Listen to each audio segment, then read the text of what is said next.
ছোট্ট একটা এনসিএম ব্যাটারিতে একটা নেইল ঢুকিয়ে দেওয়া হলো এবং ইট এক্সপ্লোডেড। আমি অনেক দূর থেকে ওই হিটটা পাচ্ছি। ব্যাটারি এক্সপ্লোশন কিন্তু একটা মারাত্মক ব্যাপার। গাড়িতে তেল নেন, আপনি কি প্রত্যেকবার ফুল ট্যাঙ্ক তেল নেন? নিশ্চয়ই না, নিশ্চয়ই না। 1000, 2000, 3000। সো চার্জিংটাও কিন্তু এরকম। নেপাল যখন শুরু করলো এই ইভি, একটা নেপালের একটা অবজেক্টিভ ওর কার্বন নেগেটিভ একটা থার্ড পার্টি গ্রুপ কিন্তু কাজ করছে চার্জিং এর উপর, এবং ওরা কিন্তু it's a separate revenue generating model. ভাই, ইভির প্রতি সরকারের একটা সুনজর থাকে সব সময়। আমরা দেখে আছি লাস্ট 5 ইয়ার্স 10 ইয়ার্স ধরে হাইব্রিড মডেলের উপরে কিছু ট্যাক্স বেনিফিট দেয় বা কিছুটা রাখার চেষ্টা করে। তো তারপরেও ইভি গাড়িগুলো বাংলাদেশে বেশ হাই প্রাইসে লঞ্চ হচ্ছে, এই ব্যাপারটা কিভাবে দেখেন? হাই প্রাইস কি আসলেই ইনসাইড স্টোরি? এটা আমরা যে we are filling our pockets with consumer money, it's not that. তাহলে কি আসলেই দাম বেশি? এটা পারসেপশন আমি মনে। এটা আমরা অডিয়েন্সের উপর ছেড়ে দিলাম, অডিয়েন্স কমেন্টসে জানাবে আসলে ইভি গাড়ির দাম বেশি নাকি ঠিক আছে। এই মার্কেটটার এট দ্য সেম টাইম একটা পলিসিগত booster, like what we have seen in Nepal, other countries in neighboring countries. চিন্তা করি আমার কনজিউমার যখন উইন করবে, বুঝছেন ভাইয়া, আলটিমেটলি আমি উইন করব।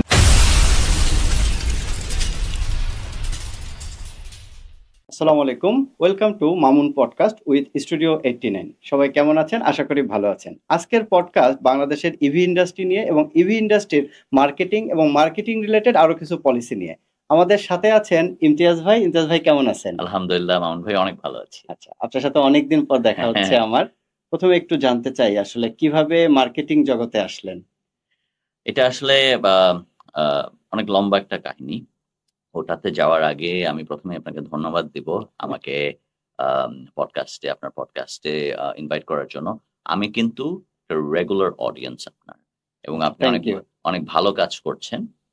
So coming back to your question, কিভাবে মার্কেটিং এ আসি? আমি যখন পড়ালেখা করছিলাম, আমি কিন্তু খুব একটা ভালো স্টুডেন্ট ছিলাম না, টু বি অনেস্ট। হ্যাঁ, সবসময় ব্যাক বেঞ্চার থেকেই আসলে উঠে আসা, কিন্তু দুষ্টামি করে যেটা হয়, মাথাটা শার্প ছিল। আমি যেটা মনে করি স্ট্রিট স্মার্ট ছিলাম। সো একটা অ্যাভারেজ 3.3, 3.4 একটা সিজিপিএ নিয়ে আমি যখন বের হই, আমি দেখলাম যে আমি নাম্বারসে, অ্যাকাউন্টিং, ফাইন্যান্স, এই সাইডটাতে আমার ইন্টারেস্ট নেই। মানুষের সাথে কথা বলতে খুব ভালো লাগে আমার, এবং মানুষকে বুঝতে, rather the psychological aspect of it, একটা মানুষের বুঝতে আমার খুব ভালো লাগে। সো ওই জায়গা থেকে কনজিউমার বিহেভিয়ারের প্রতি আমার একটা টান সবসময় আমি দেখেছি পড়ালেখার সময়। সো ওইখান থেকে আসলে মার্কেটিং এর যাত্রা শুরু। প্রথমে আমি কাজ করি বাংলাদেশে এসে, আমি গ্রাজুয়েট করেছিলাম ইউকে থেকে। বাংলাদেশে এসে একটা ই লার্নিং ইনিশিয়েটিভে আমি কাজ শুরু করলাম, চ্যাম্পস 21 আমি। এবং আমরা যখন কাজ শুরু করি ব্যাক ইন 2009-ish, 8-ish, ওই টাইমটাতে we were way ahead of our time. তখন আসলে ই লার্নিং কি জিনিস, সেটা খায় নাকি মাথায় দেয়, এই জিনিসটা বোঝাতে হয়েছে। ওইখান থেকে আমি 2.5-3 বছর ওখানে কাজ করার পরে মার্কেটিং ওভারঅল ডেভেলপমেন্টই কাজ করেছি। কাজ করার পরে আমি আমার চাকরি শুরু করি গ্রে অ্যাডভার্টাইজিং বাংলাদেশ লিমিটেড। মানে আমার ফার্স্ট অ্যাডভার্টাইজিং জগৎটা দেখা হলো। সো তারপর আসলে কর্পোরেটে আসা, ডেভেলপমেন্ট সাইডে কাজ করা, এবং পুরোটাই হয়ে গিয়েছিল মার্কেটিং এর উপরেই। সো এটাই আসলে আমাকে টেনে আজকে আমি যেখানে আছি as the chief marketing officer of BYD Bangladesh, এই পুরো যাত্রাটা। আচ্ছা, থ্যাংক ইউ ইমতিয়াজ ভাই। এরপরে যে বিষয়টা আপনার কাছে যেতে চাই, সেটা হচ্ছে যে বর্তমানে যে ইভি মার্কেটটা আস্তে আস্তে করে বাংলাদেশে গ্রো করছে, এটাকে আসলে আপনি কিভাবে দেখছেন, যেহেতু আপনি ইনফিল্ডে কাজ করছেন? আমি দুইটা জায়গায় কথাটা বলবো। এক হচ্ছে বাংলাদেশের automotive market initiation. I am one of the lucky few, আমি মনে করি ব্র্যান্ড নিউ যে সেগমেন্টটা, Bangladesh predominantly is a JDM market. মানে আমরা রিকন্ডিশন গাড়ি যুগ যুগ ধরে দেখে এসেছি। হ্যাঁ, তো এই ব্র্যান্ড নিউ এর ওয়েভটা, অ্যাকচুয়াল বুমটা শুরু হয় 2018-19 এই টাইমটা থেকে। সো ইটস আ আমাদের যেটা কাজ করতে হয়েছে ব্র্যান্ড নিউটা সেগমেন্টে এস্টাবলিশ করার ক্ষেত্রে, perception change of the consumer. কারণ কনজিউমার আসলে টয়োটা একটা সিঙ্গল ব্র্যান্ডে বিশ্বাস করে, এবং রাইটলি তাদের বিশ্বাস করা উচিত। বিকজ ধরেন আমি আজকে আসতে আসতেও কথা বলছিলাম, আমি আজকে ড্রাইভ করিনি, আমি উবারে এসেছি। আচ্ছা, উবার ড্রাইভার আমাকে বলছিল সে একটা সাকসিড চালায় টয়োটা। হ্যাঁ, আমার গাড়িটা আমি যখন নীলফামারী নিয়ে যাই, মুদি দোকানে আমি গাড়ি পাল্টাই। সো এই কথাটা আমাকে বলেছেন, very rightly shed.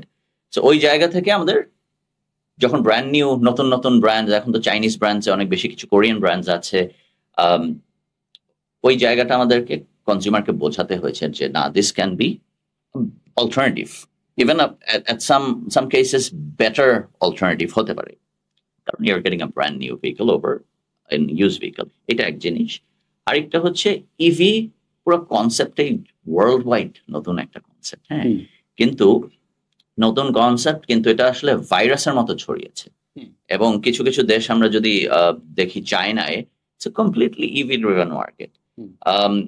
In fact Japan, যেখানে টয়োটার মতো, হন্ডার মতো ব্র্যান্ডস কাজ করছে over the years on IC and hybrids, Chinese led EV companies কিন্তু কাজ করছে। আমাদের পার্শ্ববর্তী মার্কেটগুলো নেপাল আছে, বেশ ভালো কাজ করছে। সো বাংলাদেশের প্রেক্ষাপটে the change will happen, এবং এটা আগামী 2-3-4 বছরে we will see a significant shift towards EV industry. ইভির ব্যাপারে মানুষ তো আসলে জানে না, তো মানুষের ভিতরে একটা ভয় কাজ করে। তো এই ভয়টা কি আসলেই ভ্যালিড? আমাদের since our inception, first of all, very good question.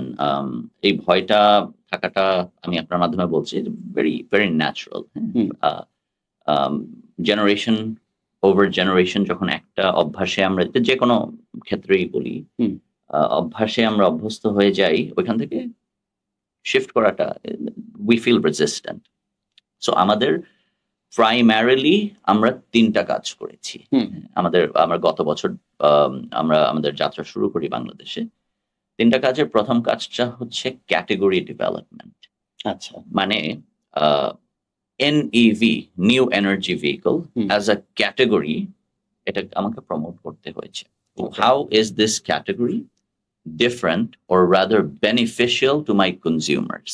এই জায়গাটা আমাদেরকে বোঝাতে হয়েছে, এবং it's not an overnight task, it's a rigorous work. আমরা এখনো করছি। ক্যাটেগরিতে আমরা কনস্ট্যান্ট ইনোভেশন অ্যান্ড ইনভেস্টমেন্ট করে আমরা ক্যাটেগরিটাকে প্রমোট করছি, এবং আমরা রেজাল্ট পাচ্ছি। 2 নাম্বার টাস্ক হচ্ছে ব্র্যান্ড ডেভেলপমেন্ট অথবা ব্র্যান্ড বিল্ডিং ইন বাংলাদেশ। ক্যাটেগরিটাও বাংলাদেশে নতুন, ওয়ার্ল্ড ওয়াইডই নতুন। সো ব্র্যান্ডের জন্য আমাদের সিগনিফিকেন্ট ইনভেস্টমেন্ট করতে হয়। থার্ড কাজটা হচ্ছে, আমরা এখন ব্র্যান্ডের তো অনেক প্রোডাক্ট আছে, সো আমাদের প্রোডাক্ট ডেভেলপমেন্টে we have to do rigorous work and investment. তো এই 3টা আমার, ইফ ইউ আস্ক মি আমার স্ট্র্যাটেজি কি, এই 3টাই আমার ব্রড অ্যাসপেক্ট স্ট্র্যাটেজি। আচ্ছা, ইভির ব্যাটারির ব্যাপারে একটা ভয় কাজ করে সবার। ব্যাটারিটা আসলে কতদিন চলে? ব্যাটারিটা এমন একটা টেকনোলজি যেটা এভরিডে ইভলভ হচ্ছে। ওকে, হ্যাঁ, আমি ওই ডিসকাশনের শুরুতে একটা কথা বললাম, এভলিউশনটা আমি আপনি বাংলাদেশে ব্র্যান্ড নিউ এভলিউশনটা কিন্তু আমরা দেখেছি। আমরা যে 2017 হাইব্রিড টেকনোলজির কথা বলি, দ্যাটস এ ডিফারেন্ট থিং। কিন্তু এখন আমরা 2025-এ যেই ধরনের ব্যাটারি ইউজ করছি, LFP ব্যাটারিজ ইউজ করছি, যেগুলো আমি অন্য ব্র্যান্ডের ব্যাপারে আসলে কমেন্ট করতে পারবো না। আমি আমার জায়গা থেকে এক্সাম্পল যদি দিই, মনে হয় বেটার হবে। আমরা কিন্তু 8 বছরের ওয়ারেন্টি দিচ্ছি। ব্লেড তো আপনাদের একটা প্যাটেন্ট করা টেকনোলজি। এখন আমাদের ব্লেড ব্যাটারি টেকনোলজিটা was the first battery to pass through a nail penetration test. Okay, আমি আমার এক্সাম্পল যদি বলি, চায়নায় যখন আমরা BYD বাংলাদেশ থেকে প্রথম ভিজিটে গেলাম, আমাদেরকে তারা দেখালো একটা NCM ব্যাটারি এবং একটা ব্লেড ব্যাটারি রাখা। আমরা কিন্তু একটা সেফ ডিস্টেন্সে দাঁড়ানো, যেখানে ব্যারিয়ার্স আছে, গ্লাস ব্যারিয়ার্স আছে, ছোট্ট একটা NCM ব্যাটারিতে একটা নেইল ঢুকিয়ে দেওয়া হলো এবং ইট এক্সপ্লোডেড। আমি অনেক দূর থেকে ওই হিটটা পাচ্ছি। ব্যাটারি এক্সপ্লোশন কিন্তু একটা মারাত্মক ব্যাপার। ওয়ারেজ ব্লেড ব্যাটারির মধ্যে নেইলটাকে পেনিট্রেট করা যখন হলো, it does not react, it did not react.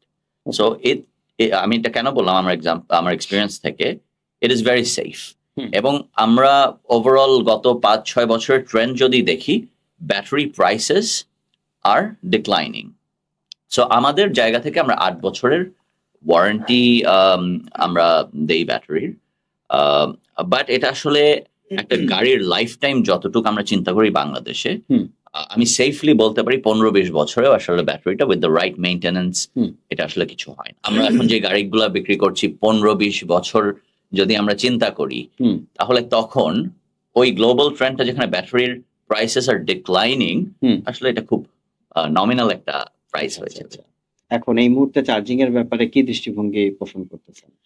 So অনেক ধরনের চার্জিং হয় বাংলাদেশে, যদিও বাংলাদেশ অ্যাজ আ কান্ট্রি আমরা চার্জিং ইনফ্রাস্ট্রাকচারে এখনো পিছিয়ে আছি, বাট বিভিন্ন ব্র্যান্ডস এবং থার্ড পার্টিস কিন্তু চার্জিং নিয়ে কাজ করছে। বাংলাদেশে already multiple chargers, independent charging stations বসে গিয়েছে, এখানে ব্র্যান্ডের এন্ড থেকেও বসেছে এবং থার্ড পার্টিস এন্ড থেকেও বসেছে। সো মেজরিটি, আপনি যদি ঢাকা থেকে চিটাগং মেজর জায়গাগুলো আমরা যাই, খুলনা, নর্থ বেঙ্গল আপনি চিন্তা করেন, চার্জিং স্টেশনস কিছু আছে। But at the same time আমরা আমাদের গাড়িগুলো যখন ডেলিভার করছি, আমরা কিন্তু চার্জার্স দিয়ে দিচ্ছি।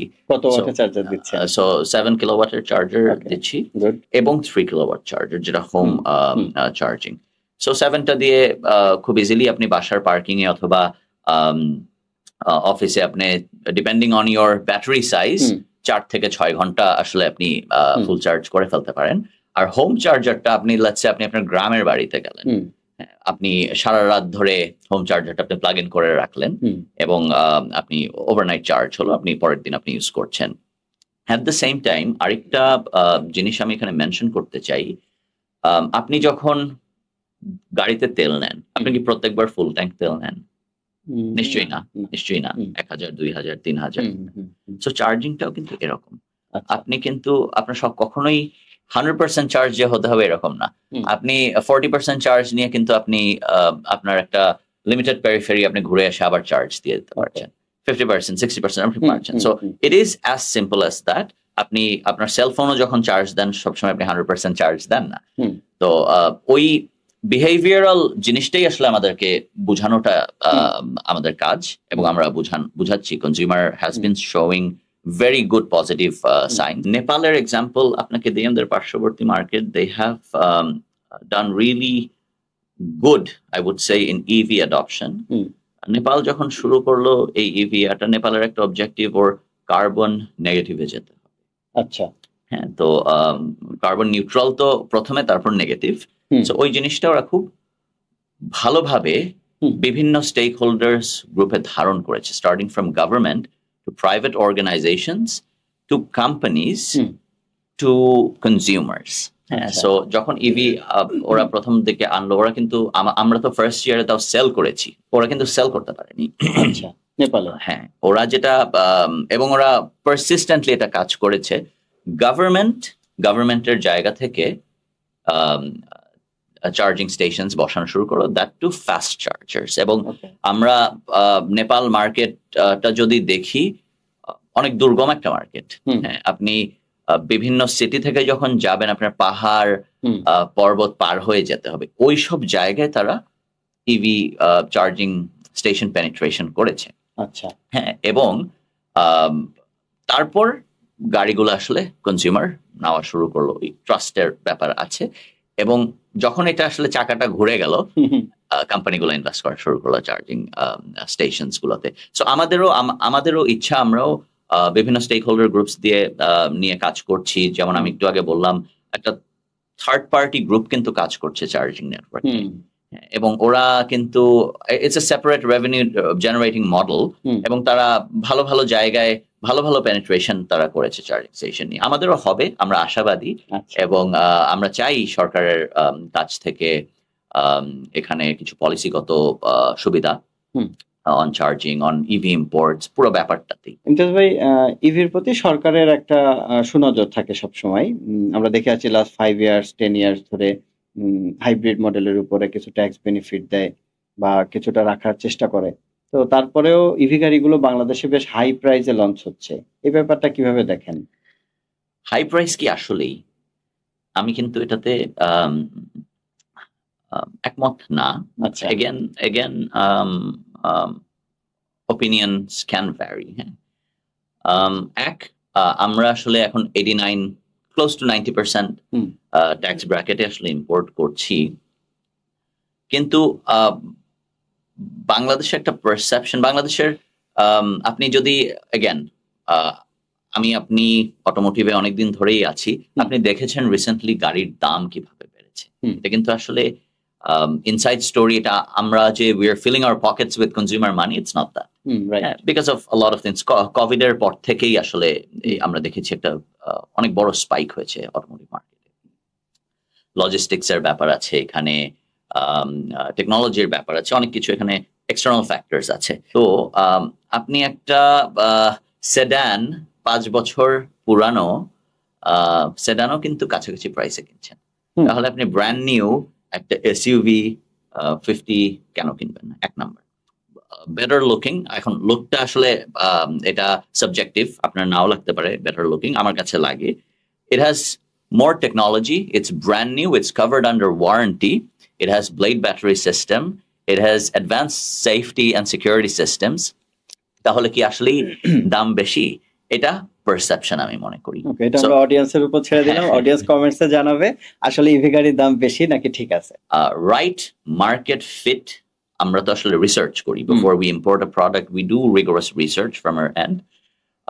আমরা আরো প্রপোজিশন আনবো ইনশাল্লাহ সামনে আমাদের কনজিউমারদের জন্য, যেখানে আসলে আরো কম দামে আমরা চেষ্টা করব বিভিন্ন মডেলস অ্যাভেলেবল করার জন্য। আচ্ছা ইমতিয়াজ ভাই, আমরা এখন আমাদের সেকেন্ড ফেজে যাব। ফার্স্ট ফেজ আমরা মোটামুটি শেষ করে ফেলছি।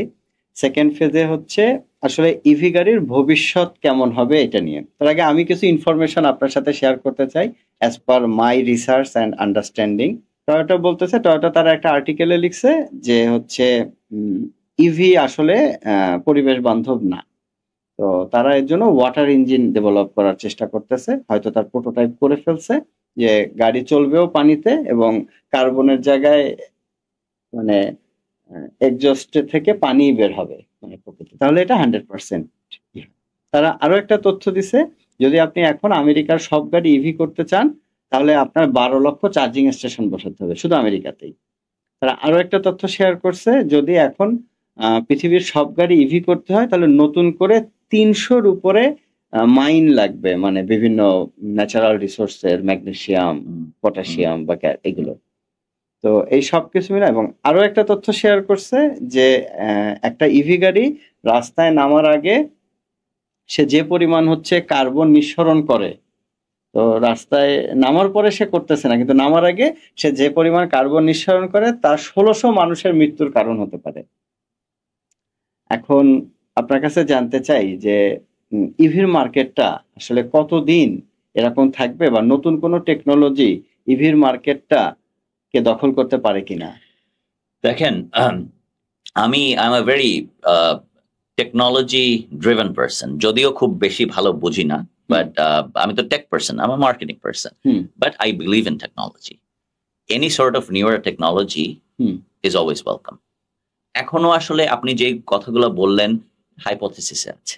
আচ্ছা, হ্যাঁ, টয়োটার এটা আমিও জানি, হলে তো খুবই ভালো, এবং হলে we will all probably move towards that, but for now এটা আসলে আপনি যে কথাটা বললেন রিগার্ডিং পলিউশন অ্যান্ড রাস্তায় নামার আগে পলিউশন এবং আইসি ইঞ্জিনগুলো হয়তো রাস্তার নামার পরে পলিউশন ক্রিয়েট করে, ভেরি ডিবেটেড একটা টপিক। আপনি যদি 10টা আমাকে এটার এগেনস্টে বলতে পারেন, আমি হয়তো 12টা আপনার এগেনস্টে আমার পরে আমি বলতে পারবো। সো ইটস ডিবেটেড, এই ডিবেটটা চলবে।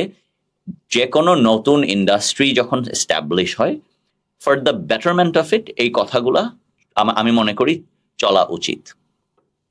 রাইট ভাই, এবার যে বিষয়টা আপনার কাছে জানতে চাই সেটা হচ্ছে যে সার্ভিসের ব্যাপারে। জি, যে সার্ভিসটা আসলে কিভাবে দিচ্ছেন, ইভি গাড়ি কিভাবে আসলে সার্ভিস করতে হয়, এবং সার্ভিস করার আদৌ আসলে তেমন কোনো বিষয় আছে কিনা?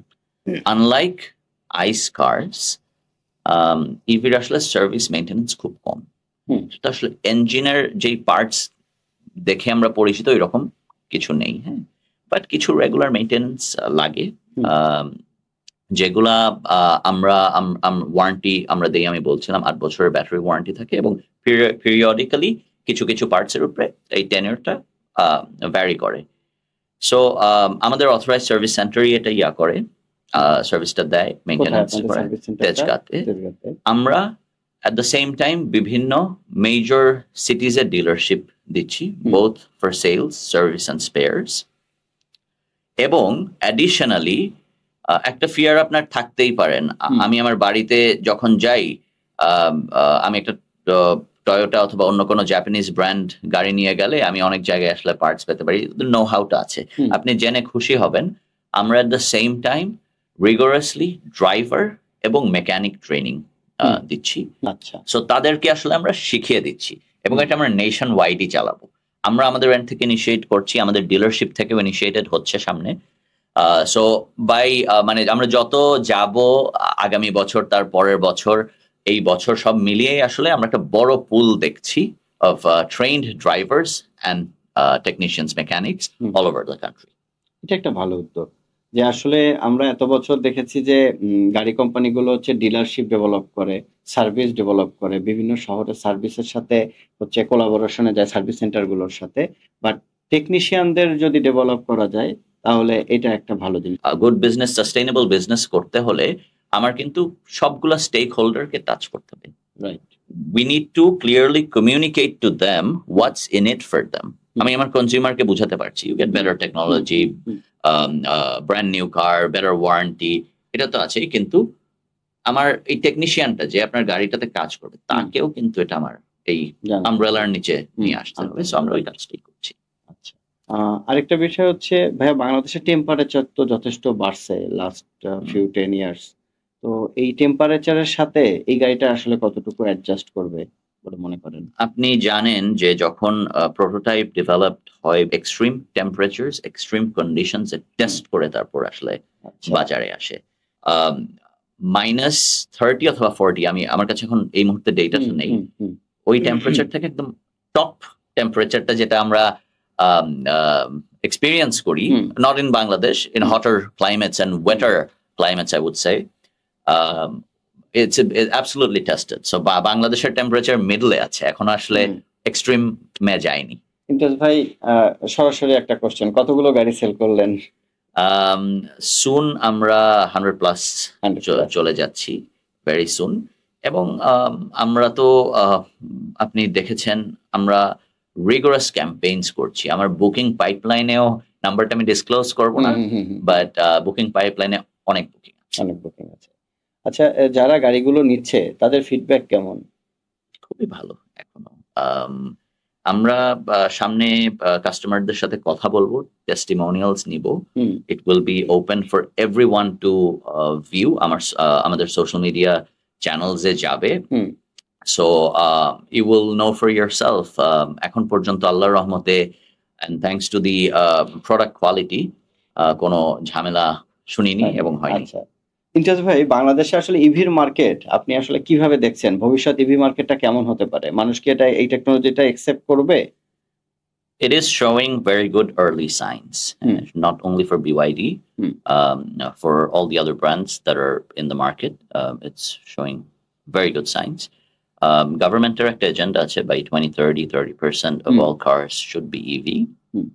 So আমরা ওই জায়গা থেকে কাজ করছি, এবং এটার আসলে এই মার্কেটটা, it has good for everyone, for the government, environmental জায়গা থেকে।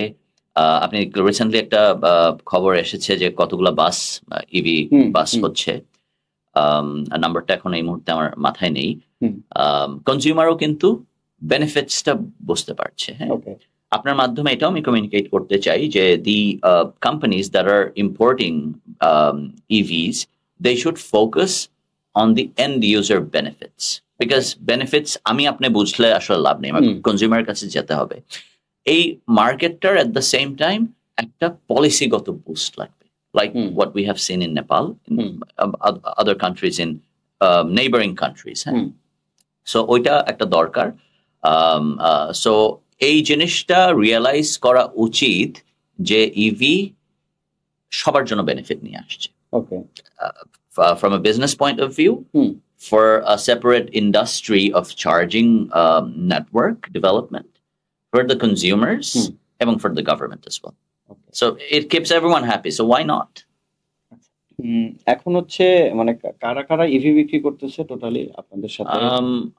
অনেকেই করছে, আমরা করছি। এমজি তো 2021 থেকে কিছু ইভিজ এনেছিল। তারপর আউডি, বিএমডব্লিউ আছে। অডি তো এখন মনে হয় সবই ইভি সেল করতেছে। মোস্ট প্রবাবলি, হ্যাঁ। আর তারপর নতুন কিছু ব্র্যান্ড আসলো, ডিপাল আসলো। ডিপাল আসলো, আরো কিছু ব্র্যান্ড আমি শুনছি আসবে। সো এটা যদি আসলে ভালো না হতো সবাই ইভিতে ঝুঁকতো না। বড় বড় কোম্পানিজ কিন্তু বাংলাদেশ মার্কেট কে আই করছে, এবং Bangladesh market is lucrative market. So সামনে সিকেডি, এসকেডিজ অপশনসও আসতে পারে। So that could also be very interesting to see. আমরা মাঝে শুনেছিলাম আপনারা হচ্ছে সিকেডি বা এসকেডি করার ব্যাপারে কাজ করছেন, এটা কতদূর? সিকেডি, এসকেডি আসলে করার উদ্দেশ্য তো অনেকগুলা, কর্মসংস্থান তৈরি হয়, বাট সবচেয়ে বড় জায়গাটা হচ্ছে আমার কনজিউমারকে আমি বেটার প্রপোজিশন দিতে পারি। হ্যাঁ, সো এটা একটা চলমান প্রক্রিয়া। এটা সবাই ইন্টারেস্টেড হবে। এনি কার ইম্পোর্টার অথবা ডিস্ট্রিবিউটর, তাদের তো একটা ইন্টারেস্ট পয়েন্ট আছে। কিন্তু আমরা যদি পলিসিগতভাবে ভালো একটা জায়গায় যেতে পারি, সিকেডির কিন্তু আসলে দরকার। আপনি যদি ট্যাক্স ব্র্যাকেটটাতে কাজ করতে পারেন, আপনি যদি ইম্পোর্টের কিছু কমপ্লিকেশনস থাকে ওইগুলা ফিক্সেশনের রাস্তায় আমরা কাজ করতে পারি, তাহলে আরো অনেক বেটার প্রাইসে বেটার প্রপোজিশন দেওয়া সম্ভব। আসলে যদি গাড়ির দাম রিসেন্টলি লাস্ট 2022 এর পর থেকে গাড়ির দাম একটু হাই অবস্থানেই আছে, এটা যদি লো এন্ডে চলে আসে তখন হচ্ছে ব্র্যান্ড নিউ সেল কিন্তু already day by day drop করতেছে। তো মানে এই জায়গাটা কিভাবে দেখছেন? এটা আসলে কনজিউমারের উপরে। আমি সবসময় মনে করি my consumer has to be the winner. আমি ব্যবসা করি আমার কনজিউমার জন্য, এবং এটা আমার আমার আমার মাইন্ডসেট। আমি আপনার সাথেও কাজ করার সৌভাগ্য হয়েছিল একটা সময়ে, আপনারও মাইন্ডসেট আমি জানি। So if this brings benefit to the consumer, I have zero issue. আসলে আমার কোনো ইস্যু নেই। কিন্তু কনজিউমার কিন্তু স্মার্ট। কনজিউমার যার যে বুঝে, সে কিন্তু আসলে 10 বছর পুরনো গাড়িটা তাকে কি বেনিফিট দেয় এবং ব্র্যান্ড নিউ গাড়ি কি বেনিফিট দেয়, দ্যাট টু ইভি কি বেনিফিট দেয়, এইটা যে বুঝে, আমি ওটা নিয়ে ওয়ারিড না। আমি তাকেই টার্গেট করছি, এবং এই বোঝানোর দায়িত্বটা কিন্তু আমার। আমি কিন্তু বুঝাচ্ছি এবং খুব ভালোভাবেই বুঝাচ্ছি। আমি যেটা বারবার বলেছি এই শোতে, যে আমাদের একটা কাজ হচ্ছে ক্যাটেগরি বিল্ড আপ করা, এবং কনজিউমার খুব ভালোভাবে আলহামদুলিল্লাহ অ্যাকসেপ্ট করছে আমাদের মেসেজেস। সো এটা নিয়ে আসলে ইভির জায়গা থেকে অথবা ব্র্যান্ড নিউ এর জায়গা থেকে আমি, ইফ ইউ আস্ক মি, আমি অতটা ওয়ারিড না। যখন হবে তখন দেখা যাবে। আচ্ছা আচ্ছা আচ্ছা। একটা পেট্রোল গাড়ি বা একটা গ্যাসোলিন ইঞ্জিন কার এন্ড একটা ইলেকট্রিক ভেহিকেল, মানে এটার হচ্ছে আসলে বেনিফিটের, যদি আমরা একটু মানে আমরা তো মানে টেকনিক্যালি অত সাউন্ড না অডিয়েন্সের দিক থেকে যদি বলি, আমরা যদি জানতে চাই যে আসলে একটা ইভি গাড়ি কতটুকু বেনিফিট করে rather than a gasoline vehicle, আমি একদম লেম্যান টার্মে যদি চলে যাই, super plug in hybrid EV, মানে আপনি এখানে আপনি ইভি মোডেও চালাতে পারবেন, আপনি হাইব্রিড মোডেও চালাতে পারবেন। যখন আমি ইভি মোডে চালাই, per kilometre running cost is about 2.15 টাকা, 2 টাকার একটু বেশি। যেখানে আপনি একটা গ্যাসোলিন গাড়ি 14-15 টাকা per kilometre, that's your benefit, number one benefit. তাছাড়া তো আমরা টেকনোলজি নিয়ে কথা বলেছি, ব্র্যান্ড নিউ নিয়ে কথা বলেছি, ওয়ারেন্টি নিয়ে কথা বলেছি, যেগুলো আসলে আপনার সেকেন্ড হ্যান্ড অথবা ইউজড গ্যাসোলিন গাড়িতে নেই। I personally do not want to brag about it. এটা একটা রেসপন্সিবিলিটি, এটা বাই ডিফল্ট থাকতেই হবে। বুঝাতে পেরেছি? Right right. টেসলার সাথে একটা কম্পিটিশন গ্লোবালি চলে। জি, টেসলা অল্প গাড়ি বিক্রি করে বেশি প্রফিট করে, আপনারা বেশি গাড়ি বিক্রি করে অল্প প্রফিট করতেছেন, গেমটা কি? এটা আসলে ভলিউম, আমরা we focus on technology, volume, এবং আমরা লাইক আই সেড, আমার মধ্যেও এটা আছে, আপনার মধ্যে, আমরা কনজিউমার সেন্ট্রিক চিন্তা করি। আমার কনজিউমার যখন উইন করবে, বুঝছেন ভাইয়া, আলটিমেটলি আমি উইন করব। আমার কনজিউমার হেরে গেলে কিন্তু আমি হেরে যাব। ভাইয়ের কোনো আইডিয়া আছে এই মুহূর্তে কতগুলো ইলেকট্রিক গাড়ি বাংলাদেশে চলতেছে রানিং? খুব নমিনাল। এখন 4-wheeler যদি বলি খুব নমিনাল। ইভিস তো আসলে we can classify them as 2-wheelers, 3-wheelers, 4-wheelers, এখন আবার বাসের কথাও শুনছি। 250 somewhere around 250-300 গাড়ি চলছে। আর কিছু গ্রে মার্কেটের হয়তো ইভিস আছে। আরেকটা বিষয় সেটা হচ্ছে বাংলাদেশের গাড়ির মার্কেটের সাইজ যদি বলি 25 থেকে 30,000 এর মধ্যে আপ ডাউন করে। কিছু কিছু বছর আমরা দেখেছি লাস্ট ইয়ার অনেক কিছু, আরো বেশ অনেকদিন আগে এটা হয়তো 30 পার হয়েছে। তো 30,000 রিসেন্ট বছরগুলোতে একটু আপ ডাউন ফ্লাকচুয়েশনস আমরা দেখছি। 23,000, 24,000, 25,000 বাড়ে কমে। এবং যদি এই বছর আমরা বলি লাস্ট হচ্ছে 3 month almost 2300 plus car on average বিক্রি হয়েছে, মানে রিকন্ডিশন ব্র্যান্ড নিউ মিলিয়ে। আমরা কিন্তু একটা রিগোরাস রিসার্চ প্রসেস দিয়ে যাই। We don't only believe in global research, believe in বললে হয়তো ভুল হবে, rather solely depend on global research numbers. আমরা আমার local market conditions, local consumer, তাদের বাইং প্যাটার্ন, দেশের ওভারঅল ইকোনমিক কন্ডিশন কি, তারা কি স্পেন্ড করছে নাকি on luxury or automotive products, এগুলো সব কনসিডারেশন নিয়ে আমরা একটা রোড ম্যাপ তৈরি করি। এবং এই রোড ম্যাপটাতে আমরা বুঝতে পারি কোন সেগমেন্টটাতে পারচেজ হতে পারে। ভাই আরেকটা বিষয় জানতে চাই, মানুষের আগ্রহ কেমন, আপনাদের কেমন ফুটফল হচ্ছে, মানুষ কি পরিমাণ মানুষ অনলাইনে কোয়েরি করতেছে? খুব ভালো ভাইয়া ফুটফল। আমি তো আসলে শোরুমে বা পাশেই বসি, আমার অফিসটা ইটস এ টেম্পোরারি অফিস। যখনই শোরুমে যাই there is people at the BYD showroom. এবং আমরা যদি ডেটা কম্পেয়ার করি আমাদেরটাতেই ফুটফল খুব ভালো। অনলাইন কোয়ারিজ আমরা হ্যান্ডেল করার জন্য একটা বড় টিম, আমরা 3-member টিম আসলে আমরা এখন কাজ করছি। রিসেন্টলি রিক্রুট করেছি, আগে একজনই দেখতো। এটা বললাম আপনাকে বোঝানোর জন্য অনলাইন কোয়ারিটা কোথা থেকে কোথায় গিয়েছে। আগে একজনে কাজ হতো, এখন টোটাল 4 জন কাজ কেমন করছে। কোয়েরি আসে, মানে অনলাইনে কোয়েরিটা বলাটা জিজ্ঞেস করতেছে এই কারণে, মানে ইভি গাড়ির উপরে মানুষের ইন্টারেস্টটা কেমন গ্রো করছে এটা অডিয়েন্সে জানানোর জন্য। এটা রাফলি একটা নাম্বার যে এভরি মান্থ এতগুলো মানুষ কোয়েরি করে। খুব ডিফিকাল্ট এটা বলা এখন এই জায়গা থেকে। আমাদের টার্গেট বছরে 8 থেকে 10 লাখ এনকোয়ারিজ। তার মধ্যে একটা সিগনিফিকেন্ট পোর্শন আসবে ডিজিটাল থেকে। সো আপনি এখানে ব্যাক ক্যালকুলেট করে নিতে পারেন কিরকম। সো আমার টার্গেট যদি 10-12 লাখ আর 8 থেকে 12 লাখের মধ্যে একটা কোয়ারি নাম্বার থাকে to achieve what ever target I have, তাহলে একটা সিগনিফিকেন্ট নাম্বার কিন্তু এখান থেকে আপনি পেয়ে যাবেন। আচ্ছা, ইভি গাড়ির আমরা অনেক ভালো ভালো কথা শুনলাম। ইভি গাড়ির চ্যালেঞ্জ কি মনে করেন আপনি? আসলে মানে চ্যালেঞ্জ কি আছে?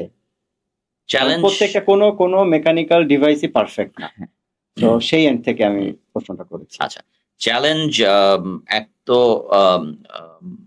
ওই people are resistant to change. এটা যে কোনো কিছুতে। আপনি আমাকে এই কাঁচের গ্লাসে পানি খেতে দিয়েছেন, আমাকে যখন আবার এখন একটা টিনের গ্লাস, আগে দাদিরা যেটাতে খেত ওইটা দিলেই আমার একটু মনে হবে যে গ্লাসটা ক্লিন আছে নাকি, আমি কিন্তু রেজিস্ট করবো ওটাতে পানি খেতে। হ্যাঁ, তারপর ধরেন এখন চায়ের দোকানে ফ্রেশ রাখার জন্য ওই পেপার কাপে চা দেয়, রাইট? আমরা গ্লাসে খেয়ে অভ্যস্ত, ওই জায়গাটা মুছে খাবো, কিন্তু আমি প্লাস্টিকে খাবো না। আই ডোন্ট নো এটা কতদিন কোথায় পড়েছিল। সো এটা কেন বললাম রেজিস্ট্যান্স, এটা inherently it's a human thing, আমরা রেজিস্ট করি। সো এটা একটা চ্যালেঞ্জ।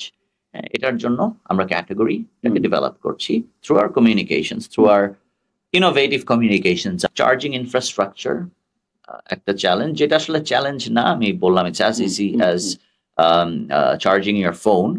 আরেকটা আমার পার্সোনাল চ্যালেঞ্জ মনে হয় ইভি গাড়িতে আওয়াজ হয় না। সো এটা অনেকের ভালো লাগতে পারে, অনেকের খারাপ লাগতে পারে। আমি যেমন অনেক বছর গাড়ি চালাই ভাই, আমি আমার ড্রাইভিং লাইসেন্সই হয়তো 15 বছরের উপরে। আমি 22 বছর I have been on the driving seat. আমি যখন আপনি আমার এক্সিওটা দেখেছেন, আমি নিজেই কিন্তু ড্রাইভ করতাম। এখন ফ্যামিলি, আমার মেয়ের ডিউটি আছে বলে একটা ড্রাইভার গাড়িটা চালায়, বাট তাও আমি একটা কিন্তু গাড়ি, আমার আরেকটা সেকেন্ড গাড়ি আছে, আওয়াজ না করলে, আমি এত পুরানো ড্রাইভার তো, আমার আওয়াজ না করলে আমার এটা হয় না, এই কম্বাসশনের আওয়াজটা। বাট ইভি যখন চালাই, আমি সুযোগ পেলেই কিন্তু বিওয়াইডির গাড়ি নিয়ে বের হয়েছি। হোয়াট এভার লং রুট, ধরেন আমার কোনো শুট আছে, শ্রীমঙ্গল, আমি ড্রাইভারটাকে সাপোর্ট কারে উঠায়, গাড়িটা কিন্তু আমি চালাই, ভালো লাগে। কারণ আমার আইস গাড়ি কখনোই ওই ইনস্ট্যান্ট যেই টর্কটা, ইনস্ট্যান্ট যেই পাওয়ারটা, ওর সাথে সাথে 0 থেকে 100 উঠে যাচ্ছে, 80 উঠে যাচ্ছে, ওই ফিলটা আমাকে দিতে পারে না। সো ইটস কারোর জন্য এই অ্যাসপেক্টটা পজিটিভ, কারোর জন্য না। এটা হচ্ছে গ্লোবালিও একটা চর্চার বিষয়। আমরা দেখেছি কিছু কিছু ইভি গাড়ি, তাদের হচ্ছে এই সাউন্ডটা আলাদাভাবে জেনারেট করার জন্য একটা ডিভাইস সেট করে দেয়, যাতে মানে ড্রাইভার ওই ফিলটা পায় যে না এটা আসলে চলতেছে। আচ্ছা, আমরা মোটামুটি শেষের দিকে চলে আসছি। ইমতিয়াজ ভাই, একদম লাস্টে যে কোশ্চেনটা করতে চাই, যে এই যে ইভি মার্কেট আস্তে আস্তে করে আমাদের দেশে গ্রো করতেছে, যে রেজিস্ট্রেশনে একটা ঝামেলা ছিল, রেজিস্ট্রেশন আগে হতো না, বা হতে গেলে অনেক ধরনের ব্যাপার ছিল। আপনাদের এখন রেজিস্ট্রেশন কি ব্যাটারির সাইজের উপর করতেছেন নাকি মোটরের কিলোওয়াটের উপর করতেছেন? মোটর কিলোওয়াটের উপরে করছি, এবং দ্য চ্যালেঞ্জ হ্যাজ বিন মিটিগেটেড। আমাদের 100+ গাড়ি রাস্তায় চলছে। কেমন লাগতেছে রেজিস্ট্রেশন করতে? ডিপেন্ড করে আসলে, এগেন মোটর সাইজের উপরে একটা আছে, একটা গাইডলাইন আছে, সিসি ক্যালকুলেশন তারা বের। এটা কি ঠিক আছে ক্যালকুলেশন? আমরা we are not too happy about it honestly, if you ask me. এটা আরো ফাইন টিউনিং এর আমার মনে হয় দরকার আছে। Again it's a very personal opinion আমি দিলাম। আমাদের অবজেক্টিভ হচ্ছে ইভি ফ্রেন্ডলি করা, পুরো ওভারঅল পলিসিটা।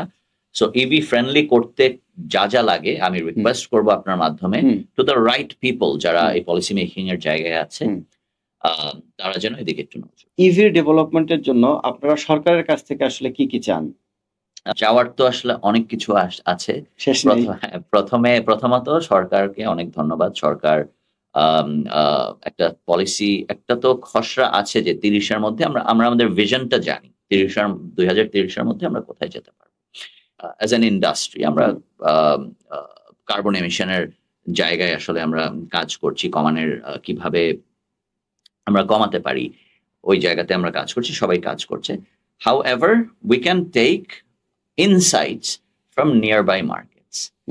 ঢাকার পলিউশন এখন আসলে আমি যখন আমাদের এজ ব্র্যাকেটটা, আমরা যখন ছোট ছিলাম তখন একটা কম্পেয়ার করেন, within a span of 30 years, কিন্তু আনলিভেবল একটা জায়গা। আমরা যখন ছোট এরকম ছিল না, ইনফ্যাক্ট 20 years 15 years আগে এরকম ছিল না। So this is real. এবং আমরা ইভি ইন্ডাস্ট্রি কিন্তু আমাদের বিওয়াইডির ভিশন হচ্ছে is to cool the earth by 1 degree।